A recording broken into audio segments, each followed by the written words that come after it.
To be fair, like it's probably not gonna be as funny as it was before I started recording. Let me I'm be not gonna honest. lie again like that. Thank you for checking out the Boys Quarter podcast, where we are in the compound, but we don't belong in the main house. We're available, so feel free to go and check us out on all the audio platforms. But since you are here, please do click the like button. Make sure you're subscribed. Let's get into this content. Bitch ass nigga. The one time I was to record. Oh, we're recording a meeting now? Bruh. Alright. Alright. First things first, man. Apologies, everyone. Man's got COVID and that. I'm just trying to make it through. Alright. But we here though. Man's got COVID and that, just trying to make it through. Where did you Yeah. get COVID, bro? I don't know, but everyone loves to try and say it was from Wizkid though. Everyone loves that narrative. My wife loves that narrative because she didn't go. So now she trying to make it seem like I went Wizkid and brought COVID home. How do You you went know? to go? How do you know we didn't get it from church? My pastor didn't want to. My pastor was like, "I must have been Wizkid. That's just the fruits of you going to the Wizkid concert. It's the you couldn't say you got it from church." My pastor, please, man. You could have got it anywhere, man. You know about this thing, yeah? So, even if I did get it from Wizkid concert, so you know what else I got from Wizkid concert? A lifetime of videos that I'm gonna show my kids. How about that? Were you there? You don't know what it's like when you're at the Wizkid concert and they bring out Chris Brown. You don't know what that feeling's like. Kobe can come and go, but that feeling of seeing Chris Brown next to Weezy, that will live with me forever. You know the funny thing? I remember when I was growing up in the church and I was listening to R&B or rap music and feeling a way about it, feeling conflicted in my spirit. Yeah. Then I realized, the only thing people care about in this life is money. You know what hit me when they bring the nigga that you're not supposed to be listening. When they bring that nigga to the church, you're like, he's sinning. But they bring him to the church, they pray for him, and they're like, what? Yeah, but I didn't know Jesus was down with Pac like that. but that makes sense though. The idea is that and even if you bring flipping, I don't know who's the word, Ozzy Osbourne or whatever. The idea is that the idea is so you can save him, not so that we can go and join him in what he's doing. No, the idea is not so we can save him. It's a good look for your church. When you bring Kanye or Jay-Z or these people to the church, you're not saving nothing. You ain't gonna save him. They're already saved. They saved a lot. They saved so much. They got mansions. I said, you don't need saving when you got savings. When you got savings, bro. You're wild, bro. You don't need savings when you got expendable income. You don't need savings. You don't need savings. That's another thing about. You're a wild boy, bro, man. I guess that's another thing about church and the Lord. It's like it's so many people. I mean, because we equate, everything is money. So Okay. you get the Bible. A wise man leaves something for his children. Everybody thinks that's money, not words, not experience, not the example of being a person, not the example of overcoming. None of that. It's that he leaves money. He must have left money, right? Not words of wisdom that he can pass on, not family conditions. Everything is equated to money, and you can see it in human nature. Yeah, I was on Snapchat this morning. Don't ask questions. And it said sneaking into Rihanna's $10 million abandoned home. That story has nothing to do with nothing other than the home is worth $10 million. And then it's Rihanna's. And well, even that Rihanna's is irrelevant because you go on these little videos and you see the crazy lifestyle of ballers. Right? And so they have to spend more. They have to live this lavish life because we are all driven by money. Well, yeah, I get your point, man. You're right. Money does really move us because, to be fair, I sit down and watch videos from Dubai, and a lot of them are like luxury mansion tour or whatever it is. But what do you gain from at the end? Would you know what it is? Personally, I find them inspiring. Okay. I find it inspiring because I'm like, this was someone's idea in someone's head, and now look at it, like it's physically here. That's amazing. Second of all, I like interior design in general. I don't know if many people know this about me, but I like to put together spaces and concepts and like feels and all that kind of stuff. So I look at those things and I kind of go like, well, what about this makes this look so amazing? What is I like about this? Is it how much space they have? Okay, great. How much light is coming in? Great. So I love all that kind of stuff. But also, let's be honest, there's an element of it which is a bit of escapism. There's an Yeah. element of it which is like, look, from my 3 bedroom house for 3 minutes or whatever it is, I can have some sort of vicarious experience of what it might be like to walk through this amazing mansion. That's what everyone does when they go on holiday. You go on holiday, you go to a fancy hotel. Now all of a sudden your hotel has to be a much higher standard than you would ever accept on every other day. You get to the hotel, now you throwing towels away after one use. You telling the guy like, change my sheets, change my sheets. Meanwhile, at home, your sheets ain't been changed since the pandemic. Like, basically everyone wants that taste of luxury in some sense of the word. Not everyone, obviously, some people don't care about it, but like, No, I most think people want everyone has that the capacity to want that. that. Okay. It's like when I was talking about. But the funny thing is, nothing beats. I listen to battle rap in it, and that's a rapper who says, in battle rap, it's a lot of fantasy. I pull up in your mama's crib with a 9 tucked under my socks, pull out the box, I box everybody in that, and it's fascinating. yeah. In real life, it's like you can't do any of that. You're not doing none of that, Right. brother. Police chased me. I threw a grenade in his truck, blew him up. The army came down and I took them all down with one suck. And I was like, ooh. Hey, wait, are you sure you're not a battle rapper? Because the way you're jumping these bars right now, bro. It doesn't make any sense what I'm saying. But there was one rapper, he always used to say, grown man bars is something you got to deal with. No matter all of that fabricated, punchlines ain't going to equal up to this real shit. Yeah. Right? And that's how we used to get them. So all your fancy lines about you got 60 guns, I'm just gonna talk something real, and I'm gonna be able to trump that because you can't beat real. Yeah. And I say that to say, when I went to Australia, they flew me business class, right? And the whole experience was so wild because I didn't know there was a lounge in the airport.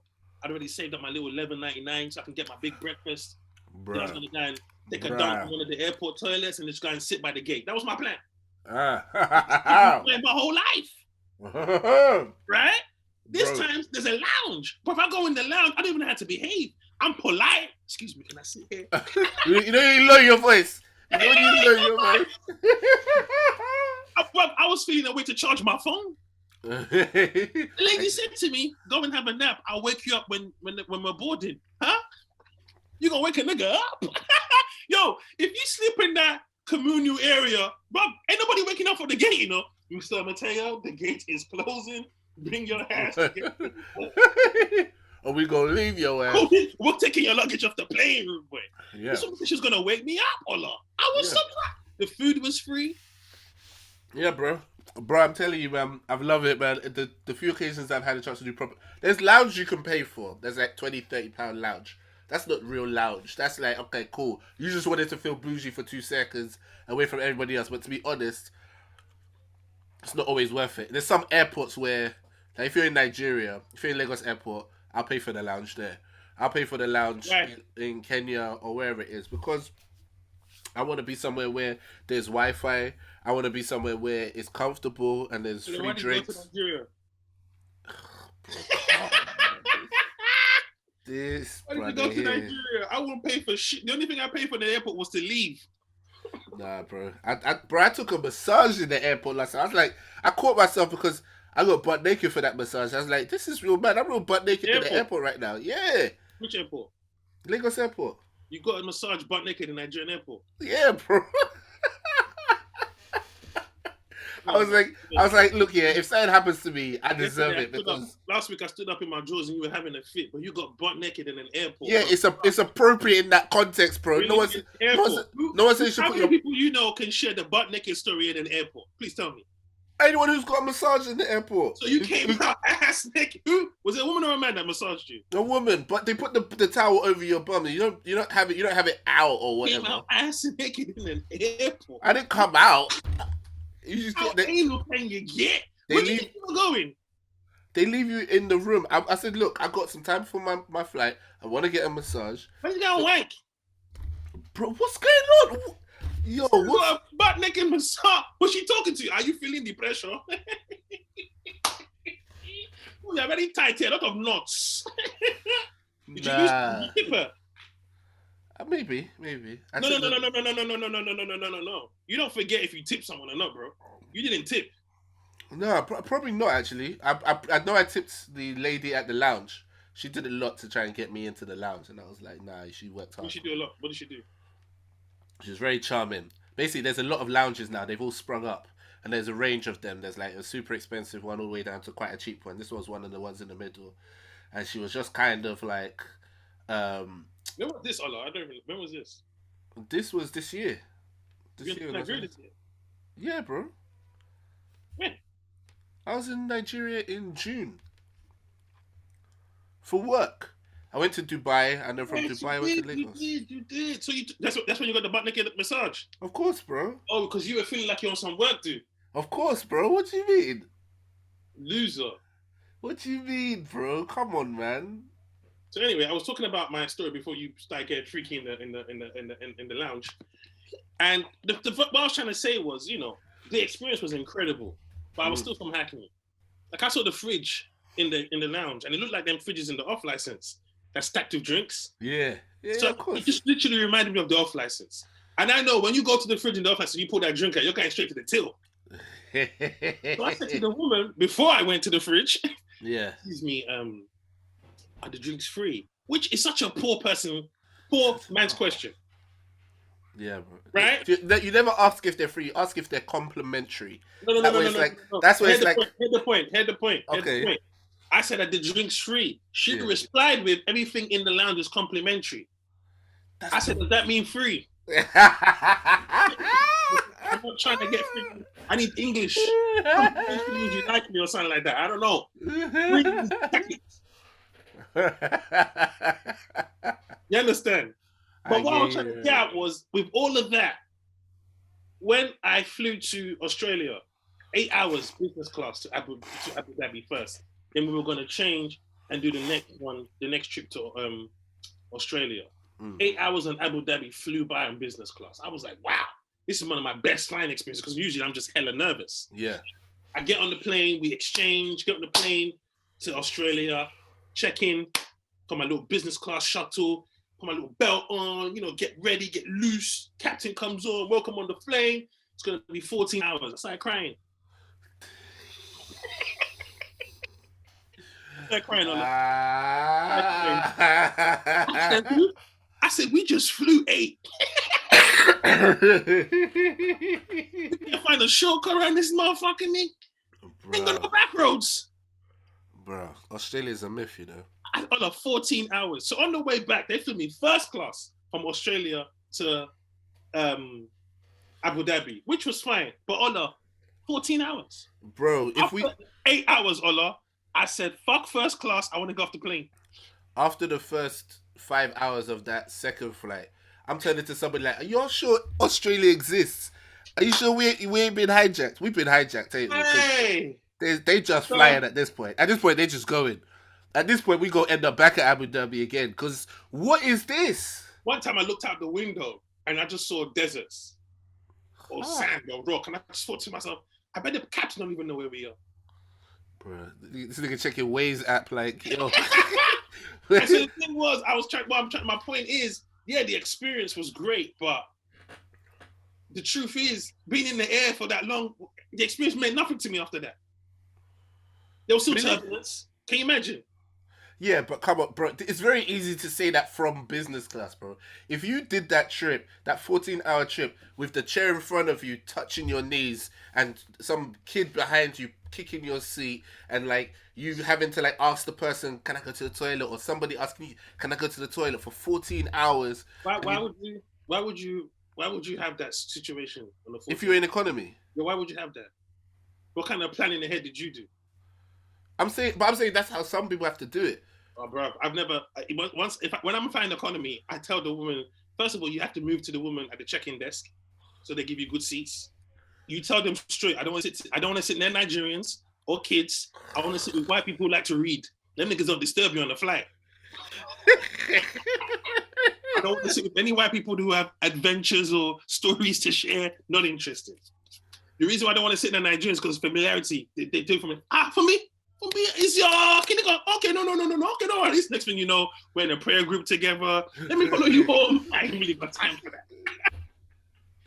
I'm Oh man, anti-social when I'm flying, bro. I love meeting people, man. I've got a couple friends still that I met from flights. There's one I've never lady been that on the flight. yeah, one guy hit me up the other day actually. He was like, I don't know if you remember me, but we met on the flight from Dubai.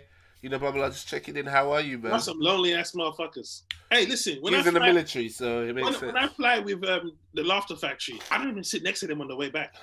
You don't fly with the comedians. I know you. I I know you do, don't. but I don't sit with them. I don't sit with them. I love it, man. I love connecting. Let me like on the way back from one with Peter White, and the Irish guy we were with. We sat together because they were cool. Me and Peter were cool. He liked R&B. We liked the music, so we could talk. But more time, I avoid everybody.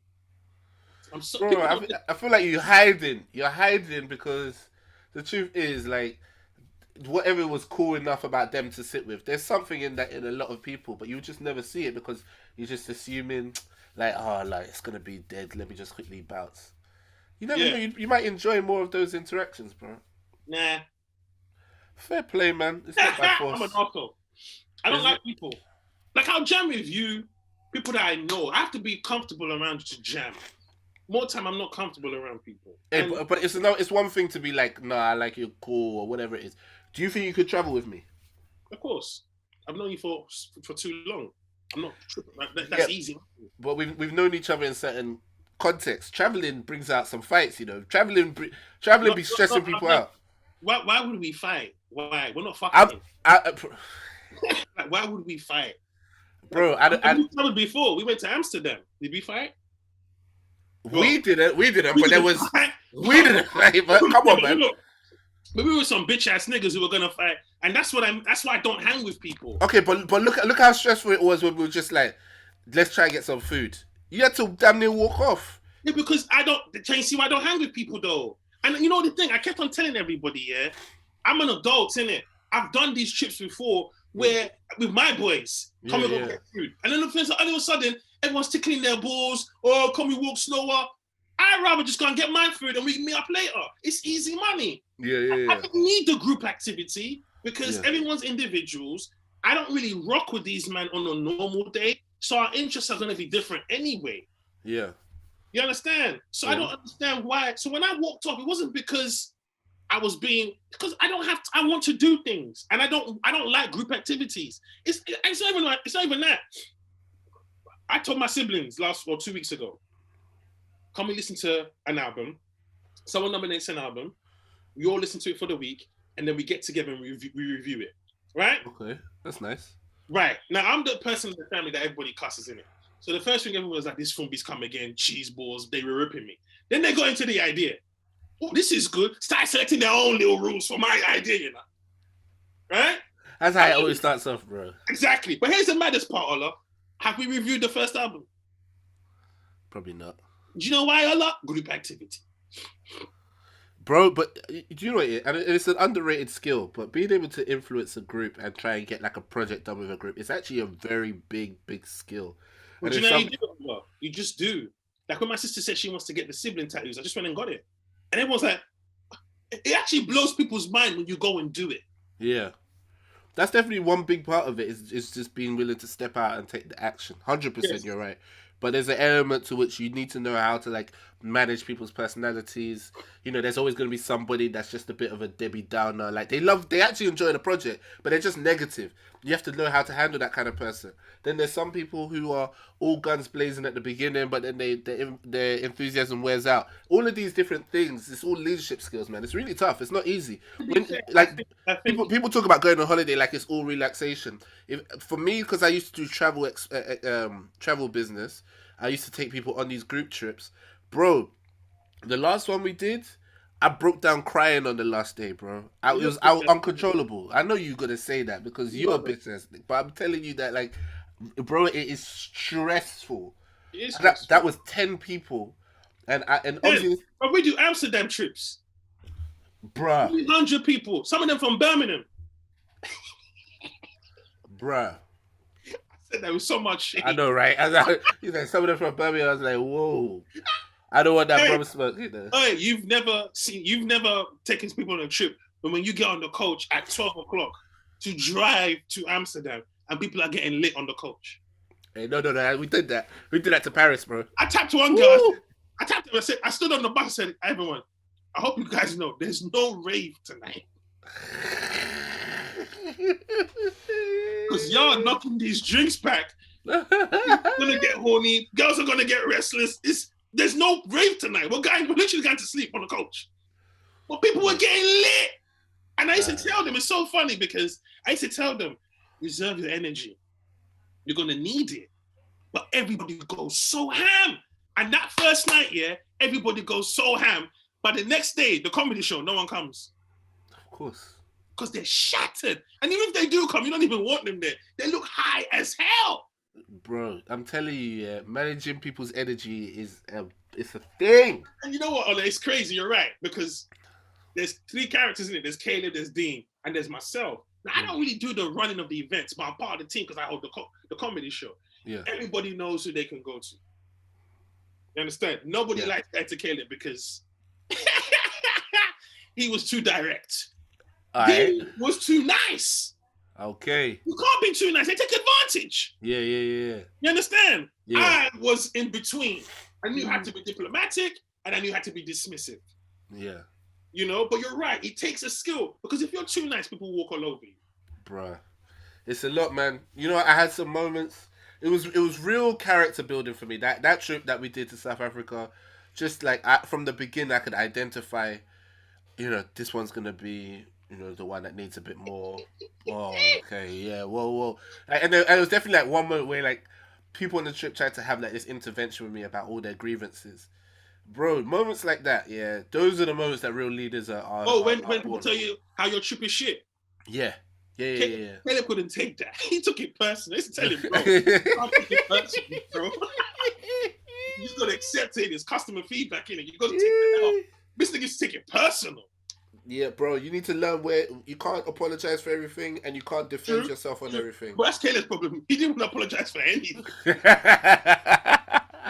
I'm like, bro, you gotta give some away. You know what I mean? Fair play. Like, right, it's for real. But you know what as well? People ask the maddest questions. Like we go on the ferry, because you drive to Dover, the coach drives on the ferry, you come off the ferry. A girl came up to me and said, how we get into Amsterdam from here? I said, I think the ferry gonna move.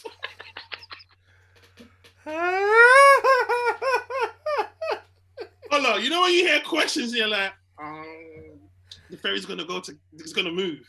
Oh, it's gonna go straight to Amsterdam. No, not straight, but Paris. So then what do we do from there? Remember those coaches we came on? We drive from, you know.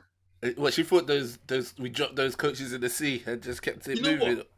In fair play to her and a lot of people, you don't realize how many people have not traveled. True. You know, so the experience is very, very, you know.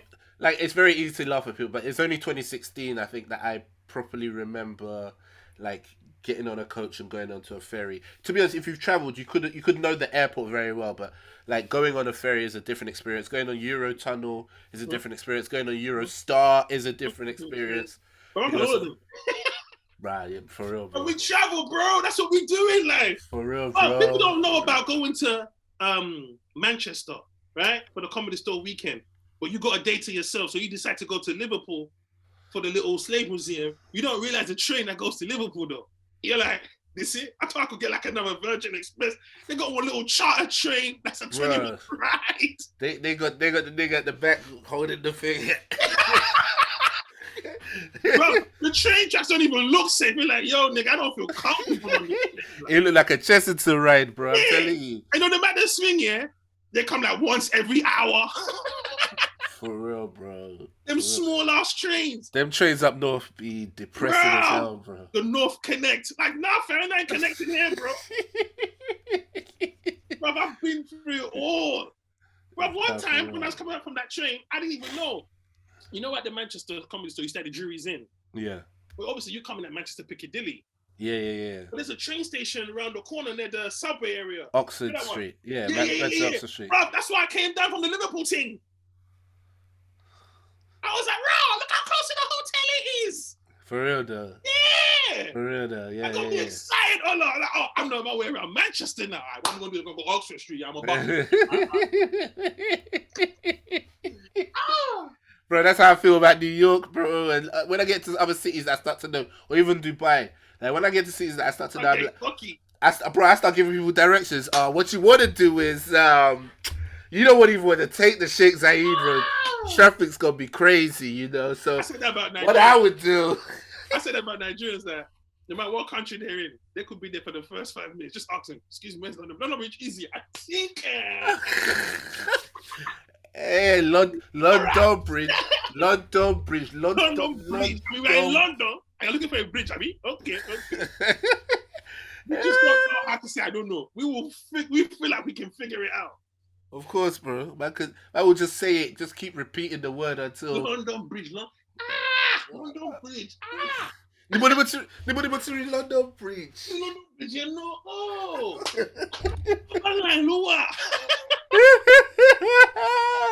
I'm gonna love Nigerians, man. What? Like, why? Bruh. It's to add more seasoning on the directions, bro. Oh yeah, they're the best. You need to add seasoning on the directions. It needs to be dramatic. You ever heard when they get real strict with you because they don't want you to miss a turn? Yeah. I'm telling you. That's not the lights you want. So they're saying, ignore that lights. They give you so much information, you forget where the whole road is. Don't take that left. When you take left here, we'll take that 20 minutes. All your drivers, bro. When I say McDonald's, I'm gonna take a left. That's all I know. I remember one time, my auntie came. She was in the house, and some people from Nigeria were over, and she wanted to give them directions on how to get to Dalston from where we were in Hackney. So obviously she's not from London per se, she lives in Nigeria. So she called me and said, can you give them directions to Dalston from here? These people, I don't know, I think they understood English or whatever, but because most Nigerians do. So I started explaining English. You want to get you take the 2 cents.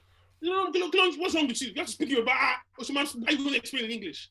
Bro, I've not been in Nigeria for God knows how long. I'm trying to put words together.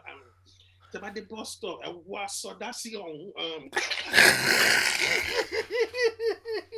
I was struggling. Bro. I didn't have the animation. I didn't have my ball left here. I didn't have that in me. I was very polite with it, Bruh. But yeah.